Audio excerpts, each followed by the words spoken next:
அண்ணா IAS academy சாதனையாளர்களின் சங்கம். மாணவ நண்பர்கள் அனைவருக்கும் வணக்கம். நான் உங்கள் பொன்வேல் பாண்டியன், நடப்பு நிகழ் ஆசிரியர். இன்றைய தினம் நவம்பர் 19ஆம் தேதி நடப்பு செய்திகளை டிஎன்பிஎஸ்சியோட போட்டித் தேர்வுல சமீப காலங்களில் எப்படி எல்லாம் கேள்வி கேட்கிறாங்களோ அதன் அடிப்படையில செய்தித்தாள்களை நல்லா படிச்சு நடப்பு செய்திகளுக்கு மட்டும் இல்லாம அந்த நடப்பு செய்திகளுடன் தொடர்புடைய சப்ஜெக்ட் பிளஸ் ஸ்ட்ராட்டஜிக்கு எல்லாத்துக்கும் முக்கியத்துவம் கொடுத்து தினந்தோறும் நம்ம நடப்பு செய்திகளை சூப்பரா முடிஞ்ச அளவுக்கு நல்லா தொகுத்து வழங்கிட்டு இருக்கோம். அதை தொடர்ந்து ஃபாலோ பண்ணிட்டு வாங்க. இது தவிர நடுவுல நம்ம நிறைய போனஸ் கேள்விகள், இறுதியாக சூப்பர் 6 கேள்விகள், தினம் ஒரு திட்டம், இப்படி நிறைய விஷயங்களை கொண்டு தினந்தோறும் வழங்கிட்டு இருக்கும். அதனால மாணவர்களை தொடர்ந்து ஃபாலோ பண்ணிட்டு வாங்க. நம்ம தேர்வில் வெற்றி பெறுவது உறுதி. ஆரம்பிக்கலாமா?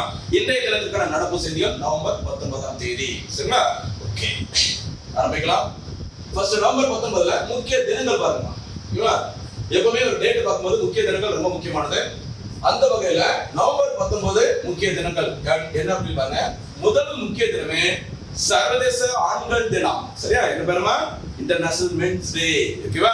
அதாவது உலக லெவல்ல, தேசிய லெவல்ல பெண்களுக்கான தினங்கள் நிறைய இருக்கு. தேசிய பெண்கள் தினம் பிப்ரவரி 13ஆம் தேதி சரோஜினி நாயுடு அம்மையாரின் பிறந்த நாள் இந்தியாவில். சரிங்களா? இன்னைக்கு பிப்ரவரி 13ஆம் தேதி இந்தியாவில் தேசிய பெண்கள் தினம். சர்வதேச பெண்கள் தினம் மார்ச் 8ஆம் தேதி. இது தவிர பெண் குழந்தைகள் தினம் தேசிய லெவல்ல இருக்குது, பெண் குழந்தைகள் தினம் சர்வதேச லெவல்ல இருக்குது, பச்சிளம் குழந்தைகள் தினம், இப்படி நிறைய இருக்குது. ஆண்கள் சங்கத்துக்கு இருக்கிற ஒரே ஒரு தினம் இந்த நவம்பர் 19ஆம் தேதி சர்வதேச ஆண்கள் தினம். மறந்துடாதீங்க. சரிங்களா?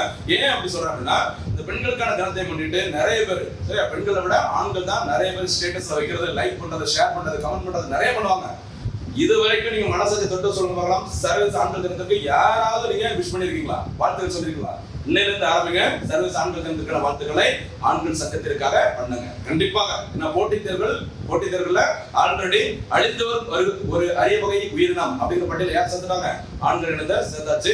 போட்டித் தேர்வுல ஒரு காலத்துல ஓகோ ஆகா அப்படின்னு இருந்த ஆண்கள் இனமானது தற்போது கொஞ்சம் கொஞ்சமா அதை பாஸ் பண்ற அந்த விகிதம் ரொம்ப கம்மியாயிட்டு இருக்குது. அதே மாதிரி இடஒதுக்கீடு கேட்டு ஆண்கள் போராடுற அளவுக்கு ஒரு சிச்சுவேஷன் வந்துட்டு இருக்கு. அதனால மறக்காம அட்லீஸ்ட் ஸ்டார்டிங்ல இதையாவது பண்ணுங்க.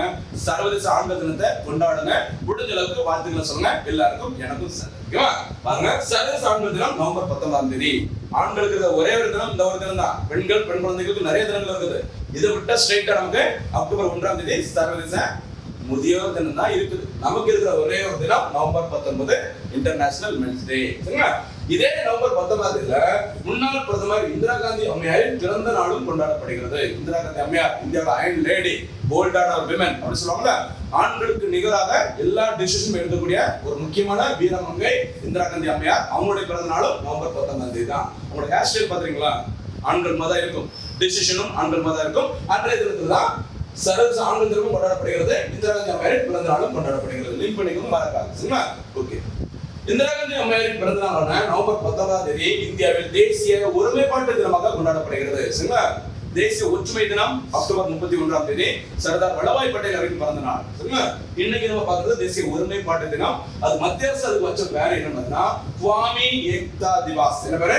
குவாமி ஏக்தா திவாஸ் என்று அழைக்கப்படும் தேசிய ஒருமைப்பாட்டு தினம் நவம்பர் 19ஆம் தேதி இந்திரா காந்தி அம்மையாரின் பிறந்த நாளில் கொண்டாடப்படுகிறது.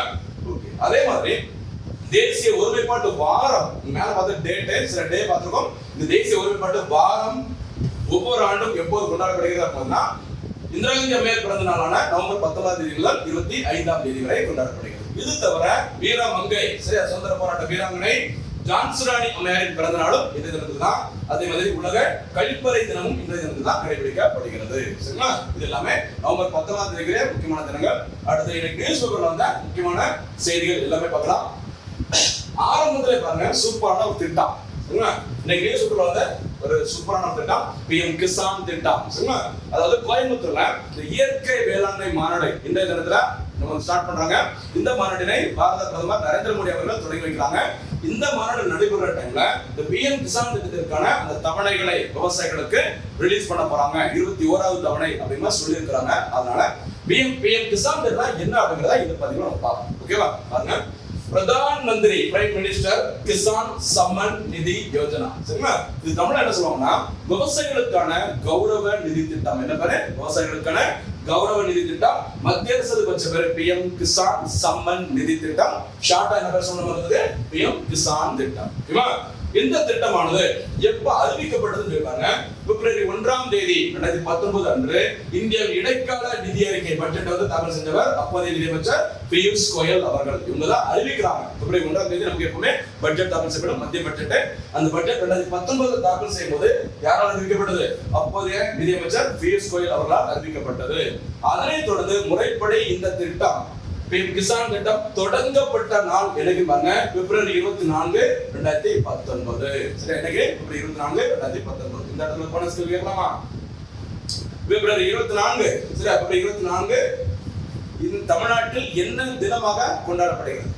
அதே மாதிரி பிப்ரவரி 24, 2025 தமிழக அரசினால் என்ன திட்டம் தொடங்கி வைக்கப்பட்டது? இது நிறைய வாட்டி நான் பார்த்தோம், அதனால போனஸ் கேள்வி கேட்கிறேன், கவனமா இருக்கு. அப்போ பிஎம் கிசான் திட்டம் தொடங்கப்பட்ட நாள் பிப்ரவரி 24, 2019 தொடங்கப்பட்டது. இந்த திட்டம் எப்போது முதல் அமலுக்கு வந்தது அப்படின்னு அது பாருங்க டிசம்பர் 1, 2018. அதாவது இந்த திட்டத்துல பார்த்தீங்கன்னா 4 மாதங்களுக்கு ஒரு முறை 2000 ரூபாய் விவசாயிகளுக்கு நிதி உதவி வழங்குவாங்க. அதனால முன்தேதியிட்டு டிசம்பர் 1, 2018 முதல் இந்த திட்டம் அமலுக்கு வந்ததாக அறிவிக்கப்பட்டு முதல் தவணை என்னைக்கு வழங்கப்பட்டது? பிப்ரவரி 24, 2019 அன்று வழங்கப்பட்டது. இந்த திட்டம் தொடங்கி வைக்கப்பட்ட இடம், அதாவது முதல் தவணை எங்கிருந்து செலுத்தப்பட்டது விவசாயிகளுக்கு அப்படின்னா உத்தரப்பிரதேச மாநிலம் கோரக்பூரில் நடைபெற்ற நிகழ்ச்சியில் இந்திய பிரதமர் நரேந்திர மோடி அவர்களால் இந்த திட்டம் முறைப்படி தொடங்கப்பட்டது. எங்க? கோரக்பூர். கரக்பூர்ல என்ன பார்த்தோம்? கரக்பூர்ல இந்தியா முதல் ஐஐடி, அது வெஸ்ட் பெங்கால்ல இருக்கு, கவனமா இருங்க, விட்டுறப்படாது. இங்க பார்க்கிறது கோரக்பூர். போலாமா? இந்த திட்டத்தின் மூலம் அனைத்து சிறு மற்றும் குறு விவசாயிகளுக்கு குறைந்தபட்ச வருமான ஆதரவாக ஆண்டிற்கு ரூபாய் 6000 நிதி உதவி வழங்கப்படும். முன்னாடி ஸ்டார்டிங்ல 5 ஏக்கர் சரிங்க குறைவாக இருக்கிற விவசாயிகள் சேர முடியும் சொன்னாங்க. இப்ப எல்லாருமே கிட்டத்தட்ட வரலாம், சேர்ந்துக்கலாம் அப்படின்னு சொல்லிட்டாங்க. கவனமா இருக்கு. இந்த திட்டத்தின் மூலமாக 3 தவணைகள் மூலம் 4 மாதங்களுக்கு ஒரு முறை ரூபாய் 2000 வழங்கப்படுகிறது. மொத்தம் அமௌண்ட் எவ்வளவுமா? விவசாயிகளுக்கு வழங்கப்படும் இந்த கௌரவ நிதி திட்டம் ரூபாய் 6000 4 மாதங்களுக்கு ஒரு முறை 3 தவணைகளாக வழங்கப்படும். எவ்வளவு ரூபாய்? 2000 ரூபாய். 2, 3, 4 ஞாபகமா 2000 ரூபாய் கொடுத்துறாங்க. மொத்தம் 3 தவணைகளில் வழங்கப்படும். இன்ஸ்டால்மென்ட் பேசிஸ்ல கொடுப்பாங்க. 4 மாதங்களுக்கு ஒரு முறை ஒட்டுமொத்த சக்கும்போது 6000 ரூபாய் வழங்கப்படும். இத்திட்டத்தை முதலில் தெலுங்கானா அரசு ரயத் பந்து RYTU சொல்லுவாங்கல்ல, ரயத் பந்து என்ற பெயரில் செயல்படுத்தது. அதை ஃபாலோ பண்ணி தான் மத்திய அரசும் இந்த திட்டத்தை செயல்படுத்திருக்காங்க. இந்த திட்டத்திற்கான அதாவது இன்னைக்கு ஏன் நியூஸ் பேப்பர்ல வந்திருக்குன்னா இந்த பிஎம் கிசான் திட்டத்திற்கான 21வது தவணையை நவம்பர் 19, 2025 அன்று கோவையில் நடைபெறும் இயற்கை வேளாண்மை மாநாட்டில் பிரதமர் நரேந்திர மோடி அவர்கள் விடுவிக்க உள்ளார் அப்படின்னு சொன்னா நியூஸ்ல வந்திருக்குது. அதனால இந்த திட்டத்தை பார்த்திருக்கோம். இந்த திட்டம் பிஎம் கிசான் திட்டம், விவசாயிகளுக்கு 6000 ரூபாய் நிதி வழங்கும் திட்டம். உத்தரப்பிரதேச மாநிலம் கோரக்பூர்ல பிப்ரவரி 24, 2019 அன்று முறைப்படி தொடங்கப்பட்டது. சூப்பரான திட்டம், கவனமா இருக்கு. அடுத்ததாக தமிழ்நாடு அரசின் இன்னொரு முக்கியமான செய்தி, ஒரு திட்டம் தமிழ் திறனறிவு தேர்வு திட்டம். என்ன பேருமா? தமிழ் திறனறிவு தேர்வு திட்டம். இந்த திட்டம் தொடங்கப்பட்ட வருஷம் 2022. பயனாளர்கள் யார் பெனிஃபிஷரிஸ் அப்படிப்பாங்க? தமிழகத்தில் அரசு மற்றும் அரசு அங்கீகாரம் பெற்ற அனைத்து வித பள்ளிகளிலும் இன்க்ளூடிங் CBSE, ICSE உட்பட எல்லா ஸ்கூல்லையும் படிக்கிற +1 பயிலும் மாணவர்கள் 11ஆம் வகுப்பு படிக்கிற மாணவர்கள் இந்த திட்டத்தில் இந்த தேர்வினை எழுத முடியும். இந்த தேர்வில் நடத்தப்படுகிற தேர்வுல 1500 மாணவர்கள் தேர்ந்தெடுக்கப்பட்டு மாதந்தோறும் அவர்களுக்கு ரூபாய் 1500 2 ஆண்டுகளுக்கு ஊக்கத்தொகையா வழங்கப்படும். யாருக்குமா? +1 படிக்கிற பசங்களுக்கு இந்த சிறப்பு தமிழ் திறனறிவு தேர்வு நடத்தப்படும். அதில் தேர்ந்தெடுக்கப்படும் 1500 மாணவர்களுக்கு தலா ரூபாய் 1500 வழங்கப்படும். எத்தனை வருஷத்துக்கு? 2 வருஷத்துக்கு. அதாவது 11th 12th படிச்சு முடிக்கிற வரைக்கும் 2 ஆண்டுகளுக்கு ரூபாய் 1500 வழங்கப்படும் மாதந்தோறும். இதில் 50% கண்டிப்பாக அரசு பள்ளி மாணவர்களும் மீதமுள்ள 50% அரசு மற்றும் அரசு தனியார் பள்ளி மாணவர்களும் தேர்ந்தெடுக்கப்படுவார். கண்டிப்பா தேர்ந்தெடுக்கப்படுகிற அந்த 1500 மாணவர்கள 750 மாணவர்கள் யாரா இருக்கணும்?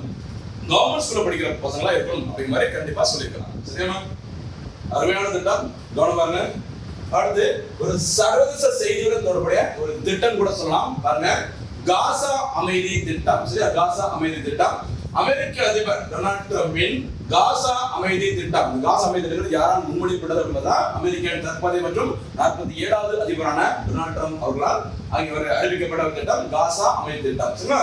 இத்திட்டத்தை ஏற்பது மற்றும் அந்த பகுதியில் சர்வதேச அமைதி படையை நிறுத்த அனுமதி அளிப்பதற்கான அமெரிக்காவால் தயாரிக்கப்பட்ட தீர்மானத்தை ஐநா பாதுகாப்பு சபை ஏற்றுக்கொண்டுள்ளது. எங்க காசா பகுதியில் இஸ்ரேல் ஹமாஸ் அவங்களுக்கு அந்த ஏரியாவில் இருக்கிற இந்த காசா பகுதியில அமைதியான சூழல் இருக்க வேண்டும்.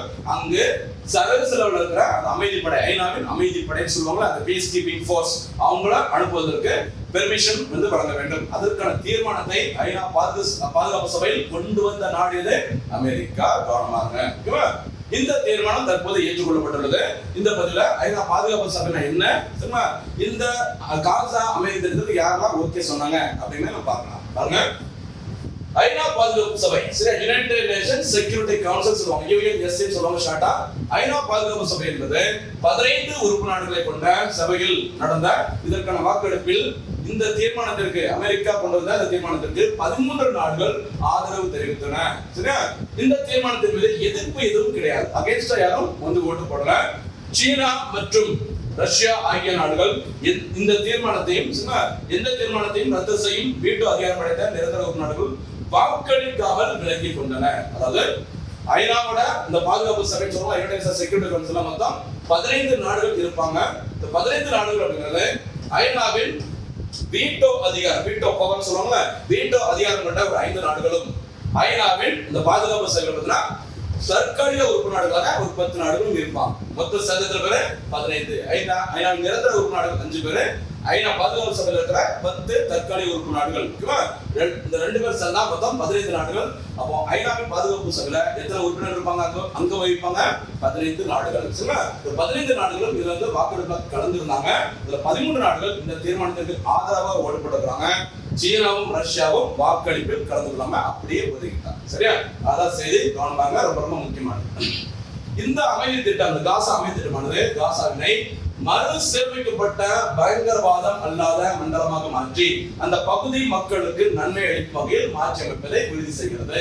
சும்மா சண்டை கலவரம் அப்படின்னா அந்த காசா பகுதி மக்களுக்கு ஒரு அமைதியான வாழ்க்கை கிடைக்க வேண்டும். அதுக்குதான் இந்த தீர்மானம் நிறைவேற்றப்பட்டது.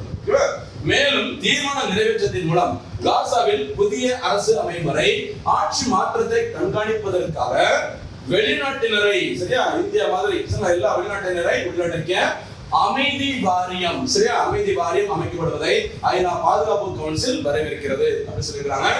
அமெரிக்க அதிபர் அவருடைய டொனால்ட் ட்ரம்ப் அவருடைய சொந்தமா ஒரு ஊடகம், சரிங்களா, அதாவது இந்த ட்விட்டர்ல ஒரு கருத்து சொல்லியிருந்தாங்க.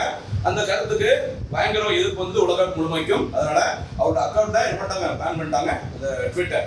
அதனால நானே சொந்தமா ஒரு சோசியல் மீடியா உருவாக்குறேன் அப்படின்னு சொல்லிட்டு அமெரிக்க அதிபர், தற்போதைய அதிபர் டொனால்ட் ட்ரம்ப் உருவாக்கிய சொந்த ஒரு சோசியல் மீடியா தெரியுமா?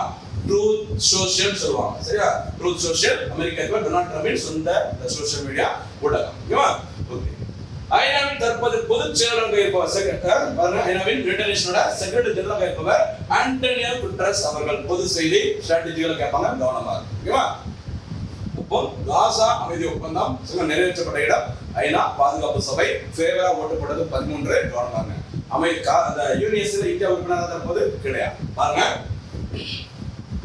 அந்த ஐக்கிய நாடுகள் பாதுகாப்பு சபையில இந்தியா இதுவரைக்கும் 8 முறை தேர்ந்தெடுக்கப்பட்டுள்ளது. ஓகேவா?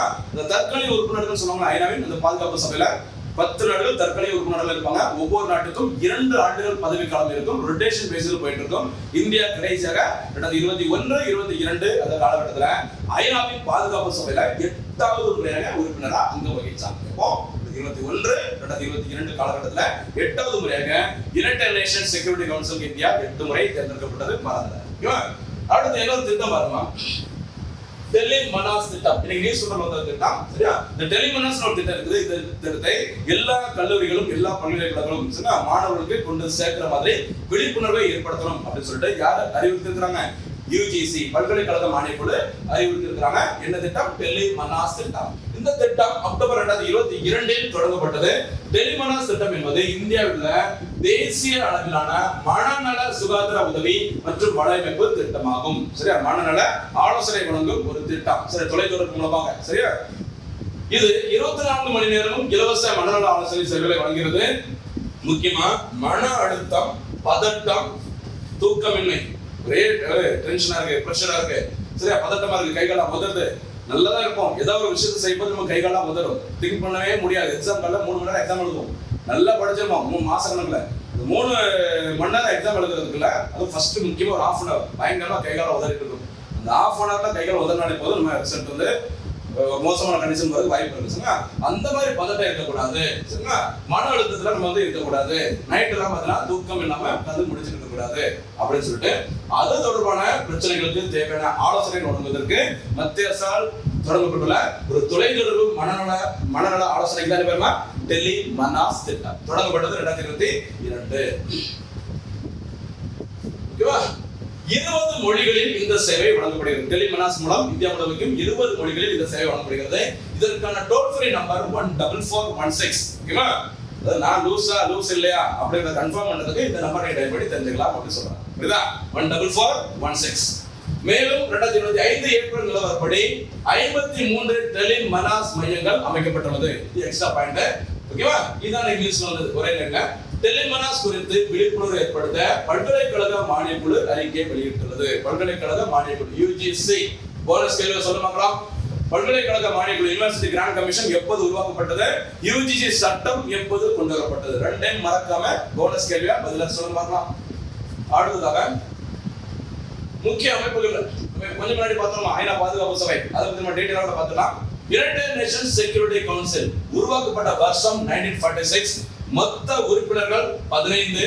ஐநாவின் நிரந்தர உறுப்பினர்கள் வீட்டோ பவர் சொல்லுவாங்க, இந்த வீட்டோ அதிகாரம் கொண்ட நிரந்தர உறுப்பினர்கள் 5 மற்றும் தற்காலிக உறுப்பினர்கள் ஒரு 10 ஆகியோரை உள்ளடக்கி மொத்தம் 15 பேரை கொண்டதான் ஐநா பாதுகாப்பு சபை. ஐநாவின் தற்போதைய நிரந்தர உறுப்பினர்கள் பெர்மனன்ட் மெம்பர்ஸ் யாருன்னா ஐநா பாதுகாப்பு சபை அமெரிக்கா, சீனா, பிரான்ஸ், ரஷ்யா மற்றும் பிரிட்டன். மறக்க கூடாது. சரியா? யாரெல்லாம்? America, Britain, China, Russia, France மறக்காது. சரி, ABC RFனா பொதுவா ரிசர்வ் ஃபோர்சஸ் அப்படி சொல்லுவாங்க. சரி, ABC ரிசர்வ் ஃபோர்சஸ். இதுல எக்ஸ்ட்ரா ஒரு எஸ் மட்டும் சேர்த்துங்க அப்படின்னா இது ஐநாவின் அலுவல் மொழிகள் அப்படி சொல்றாங்க. சரிங்களா? அரபிக், சரி, பிரிட்டன்ல என்ன பேசுவாங்க? இங்கிலீஷ் பேசுவாங்க. சரி, சைனீஸ், ரஷ்யன், பிரெஞ்சு, அடுத்து ஸ்பானிஷ் மொழி. இது ஐநாவின் அலுவல் மொழிகள். இந்த எஸ் மட்டும் தூக்கினீங்க அப்படின்னா இந்த 5 ஐநாவின் வீட்டோ அதிகாரம் கொண்ட 5 நிரந்தர உறுப்பு நாடுகள். இதுதான் ஐநாவின் பாதுகாப்பு சபை. மறந்துடாதீங்க மக்கள். 10 நிரந்தரமற்ற உறுப்பு நாடுகள் 2 வருட காலத்திற்கு தேர்ந்தெடுக்கப்படுவார்கள். சர்வதேச அமைதி மற்றும் பாதுகாப்பை பராமரிக்க பாதுகாப்பு சபை உறுப்பு நாடுகள் மீது கட்டுப்படுத்தும் முடிவுகளை எடுக்கலாம் சொல்லியிருக்கிறாங்க. சரிங்களா? ஓகே. இந்தியா இந்த UNSC அமைப்பிற்கு 8 முறை தேர்ந்தெடுக்கப்பட்டுள்ளது. கடைசி எப்ப இருந்தாங்க சொல்லுமா? 2021 முதல் 2022 வரைக்கும் ஐநா பாதுகாப்பு சபையில் இந்தியா அங்கம் வகித்தது. கவனமாக 8 முறை நம்பர் மறக்கக்கூடாது. சரிங்களா? அடுத்ததாக ஒரு சயின்ஸ் அண்ட் டெக்னாலஜி தொடர்பான ஒரு மொபைல் செயலி கூட சொல்லலாம். பாருங்க, பாஸ்போர்ட். சரி, பாஸ்போர்ட் அப்படின்னா ரிட்டர்ன் எழுதி கொடுத்து ரிட்டர்ன்ல கையில பேப்பர் இருக்கும், இந்த பேங்க்ல பாஸ்போர்ட் கொடுப்பாங்க அந்த மாதிரி. அப்படிலாம் இல்லாம ஒரு சிப் பொருத்தப்பட்ட ஒரு பாஸ்போர்ட். பாஸ்போர்ட் எலக்ட்ரானிக் பாஸ்போர்ட் வந்து தற்போது வழங்கப்பட்டு வருகிறது. என்ன செய்தி அப்படிங்கிற பார்க்கலாம். இந்தியாவில் பாஸ்போர்ட் அறிமுகப்படுத்தப்பட்ட ஆண்டு 2024. அறிமுகப்படுத்தப்பட்டது 2024 சோதனை முறை. அதனைத் தொடர்ந்து மே 2025 நாடு முழுவதும் இந்த பாஸ்போர்ட் அமல்படுத்தப்பட்டது. அறிமுகம் 2024, நாடு முழுவதும் 2025. பாஸ்போர்ட் என்பது ஒரு மைக்ரோ சிப் பொருத்தப்பட்ட பயோமெட்ரிக் பாஸ்போர்ட் ஆகும். 2026ஆம் ஆண்டிற்குள் அனைத்து புதிய பாஸ்போர்ட்களையும் பாஸ்போர்ட்களா மாற்ற இலக்கு நிர்ணயிக்கப்பட்டுள்ளது. சொல்லிருக்காங்க 24 தொடங்கிருக்காங்க. 25 முதல் நாடு முழுவதும் இந்த பாஸ்போர்ட் அமல்படுத்தப்பட்டது. 2026க்குள்ள எல்லா பாஸ்போர்ட்டையும் பாஸ்போர்ட் மாதிரி ரிட்டர்ன்ல இருக்கிற பிரிண்ட் அவுட்ல இருக்கிற பாஸ்போர்ட் எல்லாத்தையும் பாஸ்போர்ட்டா மாற்றுவதற்கு மத்திய அரசு இலக்கு நிர்ணயம் பண்ணிருக்காங்க. இந்த வருஷம் 2026. பாஸ்போர்ட் மூலம் யாரும் ஆள் மாறாட்டம் செய்து வெளிநாட்டிற்கு செல்ல முயன்றால் எச்சரித்து விடும். சரியா? அதாவது முகத்தை மாத்துறது அது மாதிரி. ஏன்னா இது பயோமெட்ரிக் ஃபிங்கர். ஓகேவா? நம்ம ஃபிங்கர் வைக்கணும், எல்லாமே வச்சாதான் கரெக்டா வந்து நம்ம அடையாளம் கண்டுபிடிக்க முடியும். இது வந்து போலியான இன்னொரு ஆள் மூலமா வேற ஒரு பாஸ்போர்ட் பயன்படுத்தி வேற ஒரு நாட்டுக்கு தப்பி ஓட முடியாது குற்றவாளிகள் யாரும். அதனால ஈஸியா கண்டுபிடிச்சிடலாம் அந்த போலியான ஆட்களை வெளிநாட்டுக்கு தப்பி செல்வதை தடுப்பதற்கு பாஸ்போர்ட் ரொம்ப யூஸ்ஃபுல்லா இருக்கும் அப்படின்னு சொல்லியிருக்காங்க. சரியா? அடுத்து நியூஸ் பேப்பர் வந்த இன்னொரு முக்கியமான செய்தி. தமிழ்நாடு லோக் ஆயுக்தா 2025 சரி ஒரு புதிய உறுப்பினர் தொடர்பாக வந்திருக்குது. நம்ம கொஞ்சம் டீடைலா பார்த்துக்கலாம். சரிங்களா? தமிழ்நாடு லோக் ஆயுக்தா லோக்பால் லோக் ஆயுக்தா மறக்கக்கூடாமா? லோக்பால் லோக் ஆயுக்தா ரெண்டுமே அரசு ஊழியர்கள் மீதான ஊழல் குற்றச்சாட்டுகளை விசாரிக்கும் அமைப்பு. அது லோக்பால் என்பது மத்திய அரசு ஊழியர்கள் மீதான குற்றச்சாட்டுகளை விசாரிக்கும். லோக் ஆயுக்தா என்பது மாநில அளவில் உள்ள அரசு ஊழியர்கள் மீதான ஊழல் குற்றச்சாட்டுகளை விசாரிக்கும் அமைப்பு. இந்த லோக்பால் லோக் ஆயுக்தா சரி லோக்பால் லோக் ஆயுக்தா ரெண்டுமே அந்த சட்டம் கொண்டு வரப்பட்ட ஆண்டு 2013, அந்த சட்டம் நடைமுறைப்படுத்தப்பட்ட ஆண்டு ஜனவரி 2014. முதல் லோக்பால் அமைப்பு உருவாக்கப்பட்ட வருஷம் 2019. தலைவர் உறுப்பினர் கொண்டு முதல் லோக்பால் அமைப்பு உருவாக்கப்பட்ட ஆண்டு 2019. ஓகேவா? தற்போதைய அந்த லோக்பால் அமைப்பின் தலைவராக இருப்பவர் AM கான்வில்கர். சரிங்களா? கவனமாக விட்டுறக்கூடாது. அது வந்து மத்திய அரசு இங்க நம்ம பார்க்கிறது தமிழ்நாடு லோக் ஆயுக்தா. தமிழ்நாட்டில் லோக் ஆயுக்தா நடைமுறைக்கு வந்த வருஷம் 2018. சரிங்களா? இங்க பாருங்க எப்போ 2018. தமிழ்நாடு லோக் ஆயுக்தாவின் தற்போதைய தலைவர் சென்னை நீதிமன்றத்தின் நீதிபதியான பி. ராஜமாணிக்கம் அவர்கள் தான் தற்போது தமிழ்நாடு லோக் ஆயுக்தாவின் தலைவராக இருக்கிறாங்க. இது தவிர யாரெல்லாம் மெம்பர்ஸ் உறுப்பினர்கள் வி. ராமராஜ் மற்றும் ஆறுமுக மோகன் அழகுமணி. இந்த 2 பேர் தான் தமிழ்நாடு லோக் ஆயுக்தாவின் உறுப்பினர்கள். இது தவிர தமிழ்நாடு லோக் ஆயுக்தா அமைப்பின் புதிய நீதித்துறை உறுப்பினராக மெட்ராஸ் நீதிமன்றத்தின் முன்னாள் நீதிபதியான ஹேமலதா அவர்கள் தமிழக ஆளுநரால் நியமிக்கப்பட்டுள்ளார். இதுதான் இன்னைக்கான செய்தி. நீதித்துறை உறுப்பினர் ஹேமலதா அவர்கள். இந்த நியமனங்கள் தமிழ்நாடு லோக் ஆயுக்தா சட்டம் 2018 கீழ் செய்யப்பட்டுள்ளது. இவர்களுக்கான பதவி காலம் 5 ஆண்டுகள் அல்லது 70 வயது வரை. சரி, இதுல எது ஃபர்ஸ்ட் வருதோ அது வரைக்கும் அவங்க பதவியில் இருப்பாங்க. கவனமாக இப்போ எவ்வளவு நேரமா 5 ஆண்டுகள் பதவியில் இருக்கலாம் அல்லது அவருடைய 70 வயது நிறைவடை வரை பதவியில் இருக்கலாம். ஓகேவா? சூப்பரான செய்தி. கவனமாக. அடுத்து சுகாதாரம் தொடர்பான ஒரு செய்தி பாருங்க. மூளையை பாதிக்கும் அமைப்பா. இது நிறைய வாட்டி நம்ம பார்த்துட்டோம். நம்ம வீடியோ தொடர்ந்து ஃபாலோ பண்றவங்களுக்கு தெரியும். டெய்லி நியூஸ் பேப்பர் கிட்டத்தட்ட வந்துட்டே இருக்கு. இப்போ சபரிமலை சீசன் வந்ததுனால சபரிமலைக்கு வரும் பக்தர்கள் அங்க இருக்கிற நீர்நிலைகள்லாம் யாரும் பார்த்தீங்கன்னா எல்லாரும் கண்டிப்பா குளிப்பாங்க. இந்த பம்பா நதி எல்லாம் சொல்லுவாங்க. குளிக்கும் போது மூக்கு, காது, கண் எல்லாத்தையும் நல்லா க்ளோஸ் பண்ணிட்டு குளிங்க. ஏன்னா நீர்ல அந்த மூளையை பாதிக்கும் அமீபா தொற்று இருக்குது. அது வந்து நம்ம சுவாச குழாய் மூலமா அது பாத்தீங்கன்னா மூக்கு வழியாக, காது வழியாக, இதர் வழியாக மூளையை சென்று அடைந்து நமக்கு மிகப்பெரிய பாதிப்பை ஏற்படுது அப்படின்னு எச்சரிக்கை விடுவிக்கும் மாதிரி ஒரு விழிப்புணர்வு செய்திகள் வெளியிட்டிருக்காங்க. என்னதுப்பா? மூளையை பாதிக்கும் அமீபா. அந்த அமீபாவின் பெயர் என்னன்னு சொல்லி பாருங்க. நெக்லேரியா பவுலரி. என்ன பேரு? நெக்லேரியா பவுலரி. கவனமாக பண்றோம். இது ஒரு வகை ஒற்றை செல் உயிரினமாகும். சயின்ஸ்ல உள்ள கொஸ்டின் கவனமாக. இது பொதுவாக சூடான நன்னீர், அதாவது குளங்கள், ஆறுகள் மற்றும் சுத்திகரிக்கப்படாத நீரில் காணப்படும். மேலும் நாசி குழி வழியாக மனிதனின் மூளைக்குள் நுழைந்து அமீபிக் மெனிங்கோ என்சாபிலிட்டாஸ் என்ற கொடிய நோயை ஏற்படுத்தும். இது வந்து நோயோட பேரு. கவனமாக. சரிங்களா? ஓகே. அந்த அமீபாவின் பெயர் வந்து நெக்லேரியா பவுலரி. இது வந்து அந்த நோயோட பேரு. கவனமாக. இதுல ஏதாச்சும் ஒன்று கண்டிப்பா கேட்பாங்க. இதற்கான அறிகுறிகள் தீவிரமான தலைவலி, காய்ச்சல், குமட்டல் மற்றும் வாந்தி, கழுத்து விரைப்பு. இது எல்லாம் இருந்ததுன்னா இந்த நோய் பாதிப்பதற்கான ஒரு அறிகுறி இருக்கலாம் அப்படின்னு சொல்லியிருக்கலாம். சரிங்களா? அடுத்து இந்த அறிகுறிகள், அதாவது இந்த சென்டர்ஸ் எல்லாமே கண்டினியூஸா அப்படி இருந்தது நம்ம சரியா கவனிக்கல அப்படின்னா நமக்கு கோமா ஸ்டேஜ் கூட நம்ம போயிருவோம் அப்படின்னு சொல்லியிருக்கிறாங்க. சரிங்களா? கவனமாக.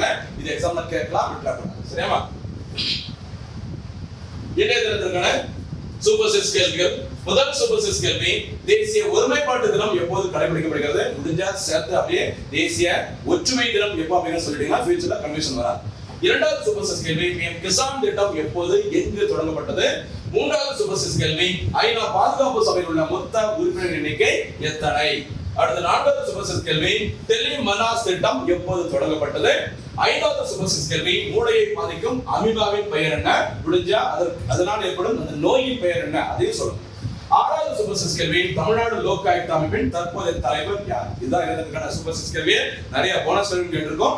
வீடியோ மொத்தமா முழுசா பார்த்துட்டு சிறப்பான முறையில பதில் சொல்லுங்க.